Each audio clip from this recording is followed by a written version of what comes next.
Okay, hi everybody. This is Ask Me Anything. We got 3 topics we're going to hit on today. Number 1, we're going to talk a little bit about CBD. Tons of people asking questions about CBD. We're going to talk a little bit about probiotics and a little bit about migraine headaches. So first of all, so many questions about CBD over and over and over again. There's so much information I could share with you and so many things that you want to know about it if you're going to be incorporating some type of CBD into your life.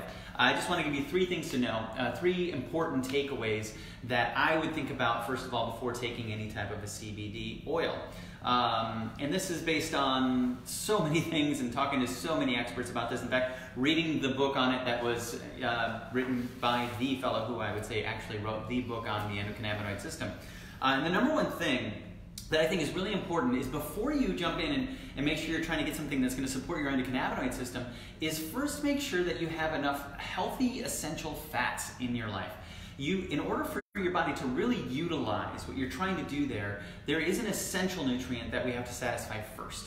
And that's going to be your EPA, DHA, your tuna omega-3 is what I usually use. I said tuna because I'm so used to getting omega-3s from tuna. But your omega-3 fatty acids, those are the ones that are going to help you with inflammation. It's really important. And when we start looking at lab results of tons of people around the United States and looking at their ratio of their omega-3 fatty acids versus omega-6s, we still are finding a massive amount of people who need a lot more omega-3s.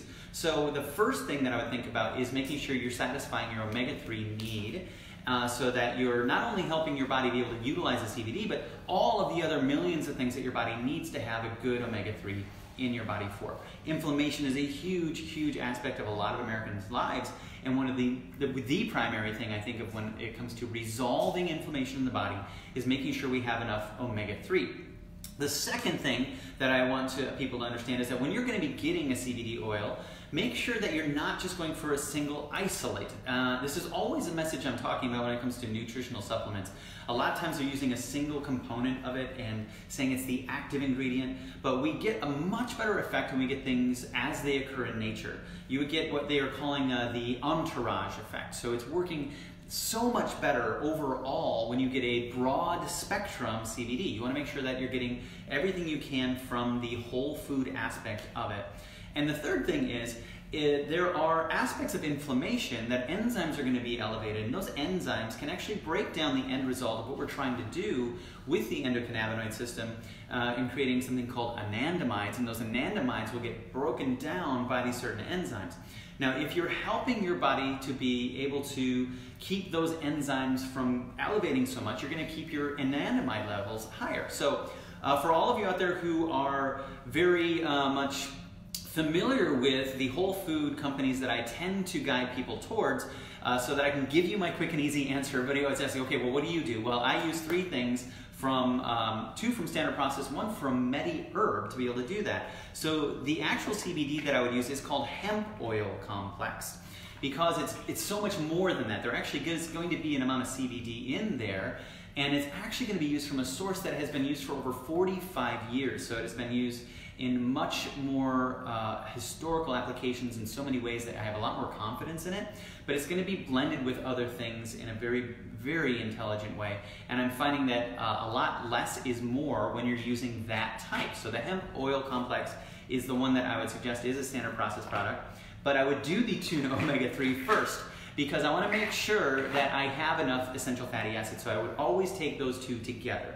And then finally, if I'm going to be looking at making sure that my inflammation is being handled in the best way, boswellia is actually going to be very, very helpful. A lot of people are familiar with that, and a lot of people know it as frankincense, but again, my trust and my faith is going to be in the MediHerb boswellia complex because again, these herbs are going to be from a country where herbs are regulated.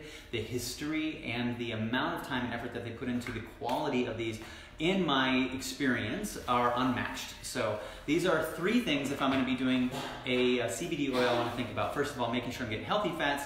Second of all, making sure that I'm putting some type of boswellia complex in there. And third, that it's coming from a whole food so that we have a broad spectrum and we're getting the maximum benefit of what we're doing as opposed to getting what I would refer to affectionately as a gas station CBD, which is not going to give you the benefits. It's going to give you maybe a short-term benefit, but then you're going to hit that wall and it's not going to work anymore because you're missing all the other things that were actually helping make it work. Okay, so that's that. Second question we had is about probiotics. The question specifically, I believe, is about a Dr. Axe product, and I think it's SBO probiotics, and the term is soil-based organisms. And quite honestly, from what I understand so far, if you're going to be reaching out for a probiotic, a soil-based organism is probably going to be one of the smartest choices you can make.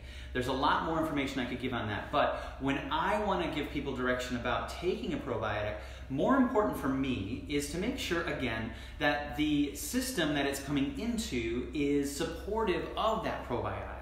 Oftentimes we take a probiotic and we haven't changed the environment to support that probiotic, so we have to keep taking that probiotic again and again and again and again, and you're going to have to be stuck on it forever because you haven't changed the environment in which is going to support that. Now, how do you do that? There are certain things that will help create the correct pH in your colon to support these. I often remind people that the term acidophilus, which is probably one of the most common and most popular probiotic names, actually means acid-loving.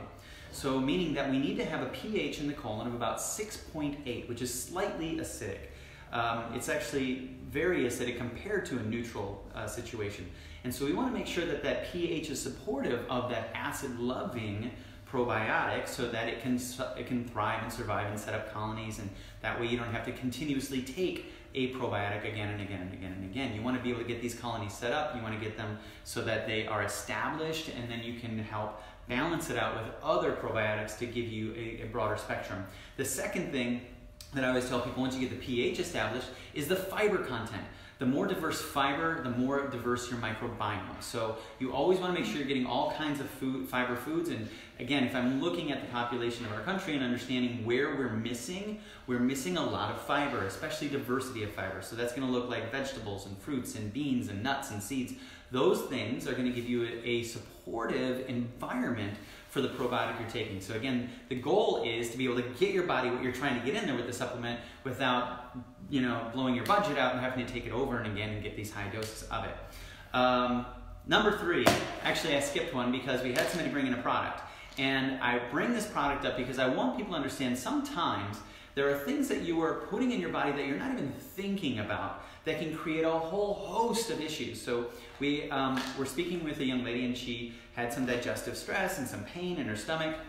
And we made some changes and looked at a few things, and it took several visits talking to her before she had brought up the fact that she's taking a certain icebreaker to make sure that she is having good breath all the time. She didn't include that in all the information because she didn't even think about it.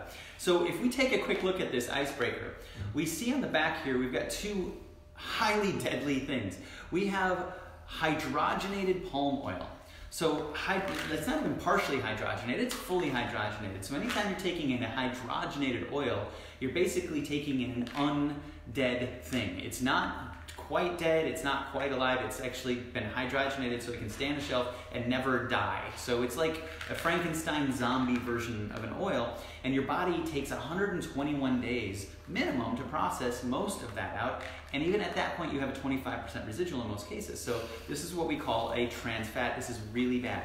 There's also in here aspartame, so another entirely unnatural chemical that all kinds of research has shown to be very non-supportive of your health. Is the best way I can possibly say that. And then if we keep going down, we've got these great things like yellow number 6, yellow number 5, red 40, blue 11. So many things in here that I wouldn't willfully put in my body that could potentially be causing all kinds of distress. And this is like the perfect storm of those. So if you're doing something like that, or if you know somebody who is and they're constantly complaining about they're having some kind of digestive stress or headache or something, look at those little things that you are unconsciously putting in your body and make sure that you're eliminating those for a while to see if that could be the cause. That could be something that could be an issue. Which leads us to the last thing is migraines. We have a question from someone who has these mystery migraines, and they've tried all of these different things and none of them seem to be working. When you start understanding more about how the body actually works, what you want to do is figure out what messaging you're getting from the body as opposed to putting in things that are going to stop this message. And so headaches can oftentimes be a message. And when you're taking anti-inflammatories, you're taking things like Advils and Tylenols, you're actually shutting that down and you're not receiving it because you're stopping the inflammatory cascade. So if it's an inflammation, You want to help your body resolve that inflammation, and so many times we're not able to resolve it because we're not getting enough healthy fats into our life. That could be one thing. But the location of the headache can also be a clue for us. So I'm always asking people when they have a migraine, where are you experiencing the migraine? Oftentimes people get in the back of the head. That could be associated, could be. I'm not saying it entirely is, but I would start by looking at hormones, and I would start by looking at magnesium deficiencies, because it could be a tight muscle situation. Sometimes in the front, I would think about obviously sinus issues, but then you're looking at nutrients that could be creating a bit of pressure up there. So there are different nutrients that are going to be associated with different aspects of your head. So be a little more specific when you're going to a naturopath. Let them know specifically about where you're experiencing that, and that can help guide them towards the information that's going to help you. The time of day can be helpful. The time of the week, the time of the month, all of those things can be very important, because different things are happening to you over the course of the day. Perhaps you're having it after you're going into a certain office space, that there's different chemicals in the air in there. Really look at those things that could be triggering and pushing it, and things specifically that you're being exposed to, but also if you're really hitting a dead end with all those things, look at what you might be missing from your diet so your body can help regulate and handle that inflammation on its own. So for this individual, I'm actually going to reach out and get a little more detail from that person to see if we can guide them towards something that they may be missing to help them to relieve their head pain. Okay, I think that's all we have to talk about today, guys. Thanks for your patience. We were a little late today. Had a few people coming in with a few extra questions, but we're going to try to be consistent as we can. Tuesdays, Thursdays, 1:30, we're answering your questions. I know there was one other question about a virtual colonoscopy, so that's what we have to look forward to on Thursday. I will talk about virtual colonoscopies. Thanks for watching, guys, and you have a great